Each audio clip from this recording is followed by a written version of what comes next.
WPIN AM Dublin and W246CR Christiansburg.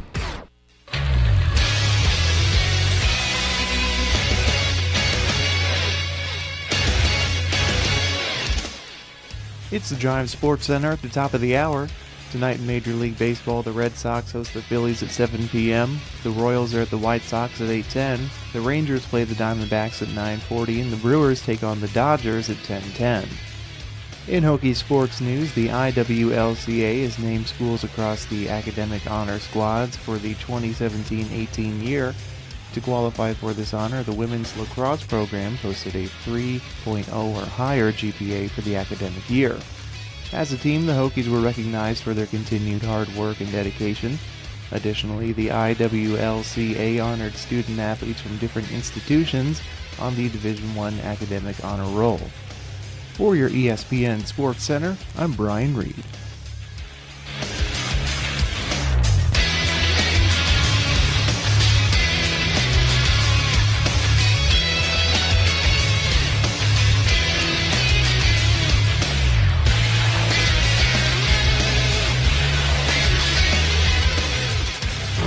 It's time now for The Drive. Alrighty then. On ESPN Blacksburg, 93.1, 97.1, and live on the web at ESPNBlacksburg.com. It's The Drive on your local radio station. We are ESPN Blacksburg, and a good Tuesday afternoon to all of you. My name is Paul Van Wagner. The six-pack attack, Brian C. Reed, is in the other studio taking your calls at 866-961-1430. 866-961-1430 is the number to call. You can also text us. The AA automatic transmission text line is open and ready to serve you. That number is also 866-961-1430. Andrew's hanging out with us today. You doing all right over there? I'm doing well, as always. Another day in paradise here at ESPN Blacksburg. Ready for one of our favorite intros? Yes. Can't keep my hands to myself. No matter how hard I'm trying to. Scott Nason. I won't Scott. all to myself. Scott Nason. Scott. I love Scott like a love song, baby. When you're ready, come and get Scott Nason. keep making love. Scott Nason. Scott Nason. Scott Nason. Absolutely, let's go. Scott Nason joining us today. How are you, my man? I'm doing wonderful, Paul. There seem to be more sound effects always in that intro. There seems to be one or two added things. I can't put my finger on it, but I have some idea. Brian likes to call that the remix. He's all about remixes. That's his thing. He doesn't like originals. He likes the remixes. Oh, yeah. He's earned his paycheck, I can tell you that much. Well, we'll double it then. What the heck? Another round for everyone. Scott is joining us today. We're going to talk a little Big Ten. We haven't covered the Big Ten much. And, of course, doing some college football previews for pretty much every conference as we go through the dog days of summer. Of course, Scott and I both come from a Big Ten country. We are fans of Big Ten schools. And I think we're gonna start with the division that has the most to prove, because it has the most teams that could potentially compete for the East championship. Scott, the West, we'll do the West next week. I have a feeling that that one's kind of Wisconsin and a whole pile of crap, and then everybody else. So that one will probably be a little bit easier to hash through than this one. But let's start out at the bottom of this division, where you've got the likes of Indiana and Rutgers. These are two teams that have been rebuilding for a while, might continue to be rebuilding for a while. There's just, when you talk about prestige in college football, Indiana, Rutgers, they aren't schools that you would probably put in that list. No, they really aren't. And, you look at this Indiana squad, they did come close to making a bowl, going 5-7, but they did go 2-7 in the Big Ten, and you look at those two teams right there, Indiana and Rutgers. I don't think they're really going to do a whole lot as far as the top four teams in the Big Ten East. You look at Michigan State, Penn State, and Ohio State. I don't see any of those other three teams even knocking one of the others off. But, there's a possibility that a Rutgers or Maryland could maybe go 6-6, depending on their cross division schedule in the Big Ten. But you look at Rutgers; they go 4-8 last year. They lose their last game 40-7 to Michigan State, losing to Indiana 41-0. So I don't think there's a whole lot with those two clubs, but you never know. Maybe a 6-6 out of one of those two isn't totally out of the realm of possibility, but pretty much doubtful to me, at least. I'm going to ask Andrew because he actually comes from New Jersey. Yes, I do. Is Rutgers where in the pantheon of we're paying attention to this is Rutgers football falling in like New Jersey, like amongst the New Jersey populace? Yes. Well, like when they had Ray Rice and they were ranked number 2 in the country like 10 years ago, people kind of cared. Right. But no, first of all, in New Jersey, people don't really care about college football that much in general. Yeah. And the ones that do, like, a lot of people come from New Jersey from out of state. Right. They come with their own team. There's not a huge, amount of Rutgers fans out there. I mean, no one goes to those games. I once was invited to go to a Rutgers game with a friend, and we were standing outside of the stadium. It looked so depressing. I was like, let's just go to a bar or something. Now, let me ask you this, because obviously with the sports gambling thing opening back up and New Jersey having the casinos in all over the place there, especially Atlantic City, is this something now where people, maybe not so much Rutgers, but just in general, people are going to take more of an interest in college football from a gambling standpoint? Oh, yeah. I mean, gambling, it's definitely going to change the game. I mean, my cousin went to the grand opening of there's a FanDuel. Like, FanDuel opened basically a miniature casino where they take bets, like a regular sports betting casino. It's pretty crazy. So, I think that in New Jersey, interest in sports generally is going to skyrocket in the coming months. Sure. The one thing I will tell you is going to happen, Scott, and you can take this, speaking of your bookie, you can take this one to your bookie. Early on in the season, UVA has to travel to Indiana to take on the Hoosiers. That game going to be a 7:30 evening game in Indiana. Mark it down right now. Indy wins that by 4 touchdowns.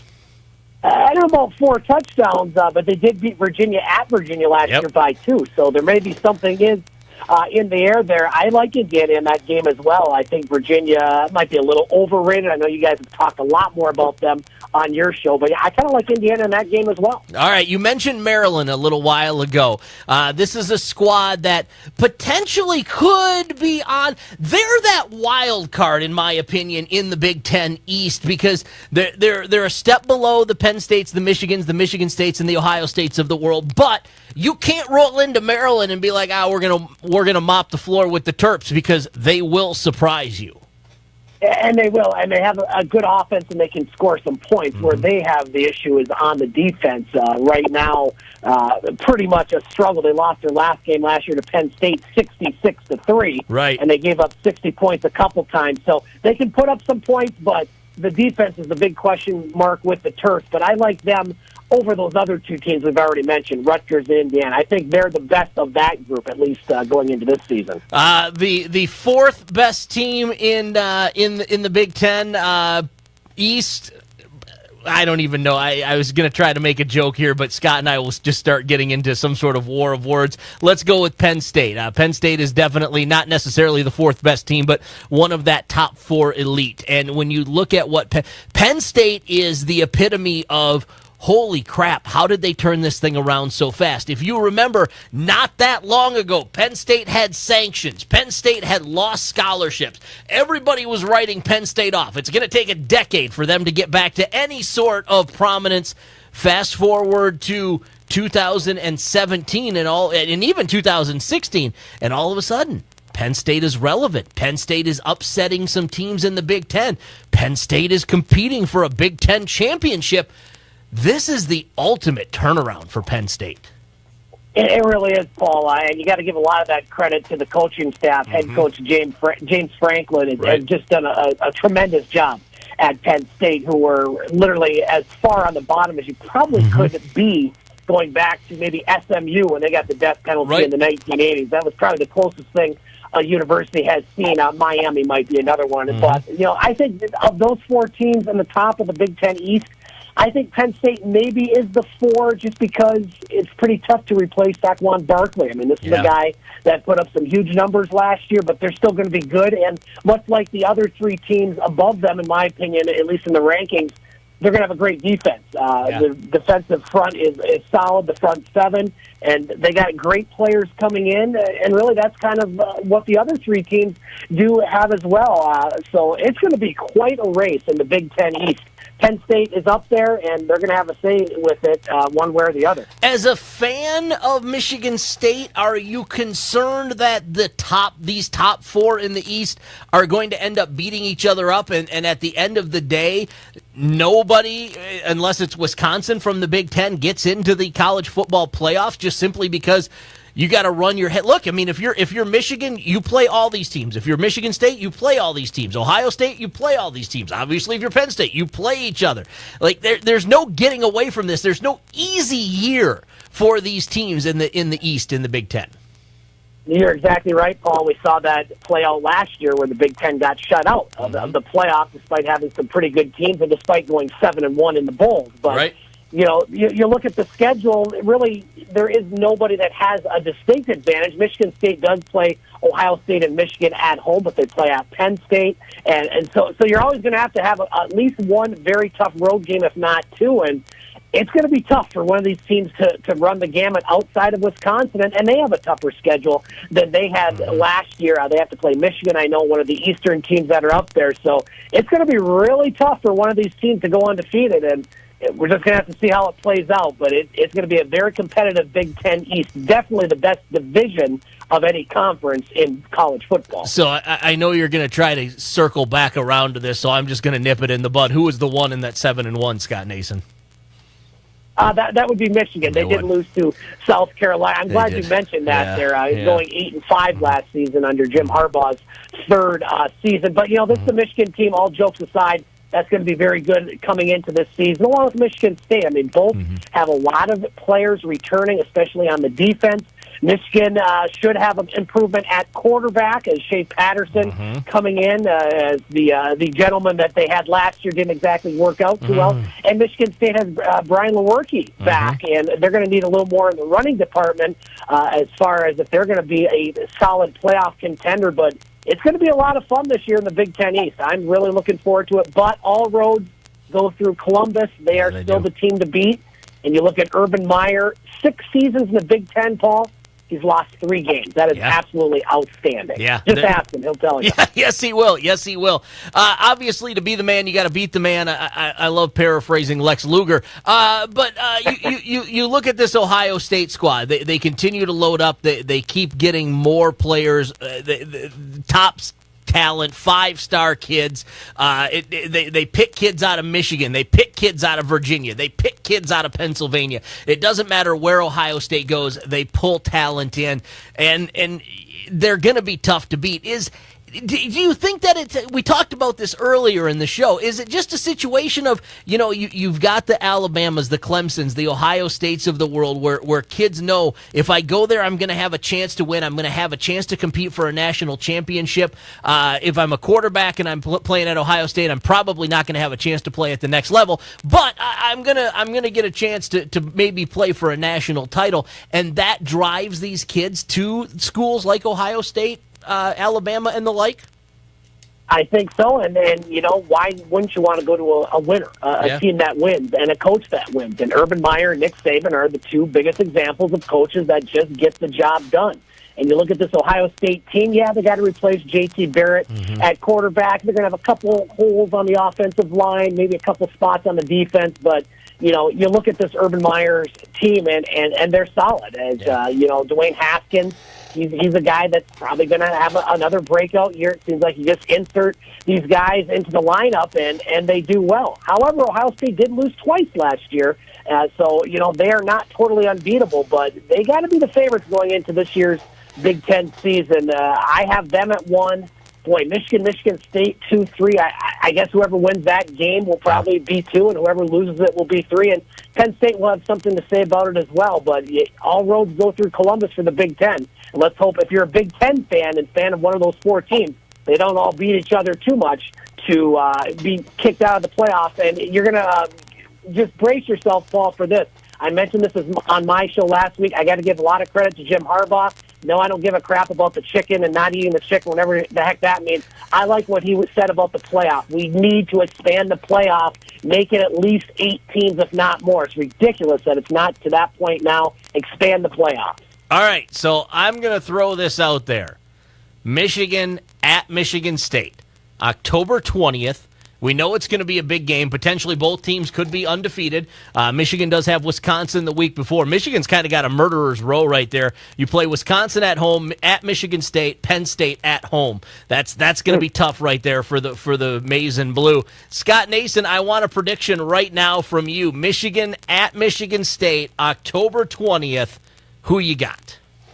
Well, considering Jim Harbaugh's 1-5 against his big rivals, until he proves otherwise, I got to pick Michigan State in this one. Give me Sparty by 9. 9. Okay. All right. Not a field goal. I think it's going to be much closer than that, as have been the last couple of games between these two squads. I don't know. I mean, I don't disagree with you. Until you show me that you can beat these teams, I'm going to have a hard time picking Michigan in this contest. But I think that it's going to come down to maybe a field goal. I think that this is a 3, maybe a 4-point contest at the end. I think if you're giving me 9 on the spread, I'm taking the under.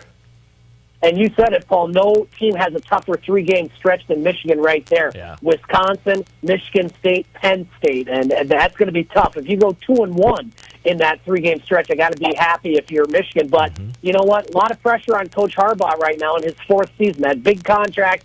Everybody knows it. Everybody's talking about it. He's got to perform. He's got to beat one of these 2 rivals next year, if not both of them. And they got to improve because they've regressed over the last few years under his leadership. Well, and Sparty has 2 separate kind of smaller runs there. They play at Penn State, and then they play Michigan at home the following week. And then they have to play Ohio State on the 10th of November. And then they have to go to Nebraska, which to most people you probably go, well, yeah, but this isn't your daddy's Nebraska squad. But still, after coming off of a game against Ohio State, win, lose, or draw, going on the road to Nebraska is not going to be easy for the Spartans.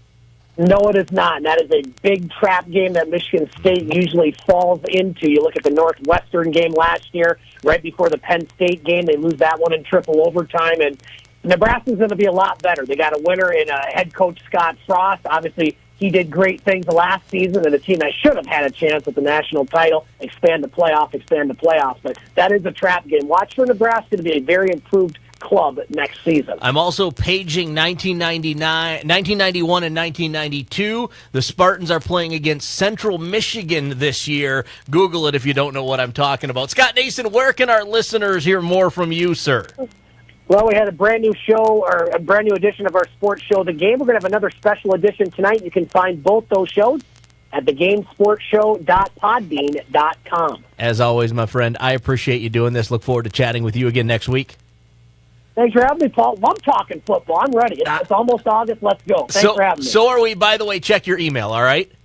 I did. Thank you very much. All right. Scott Nason, we'll talk to him next week. We appreciate him joining us right here on The Drive. Hey, Pulaski. Thanks for listening to ESPN Blacksburg 93.1.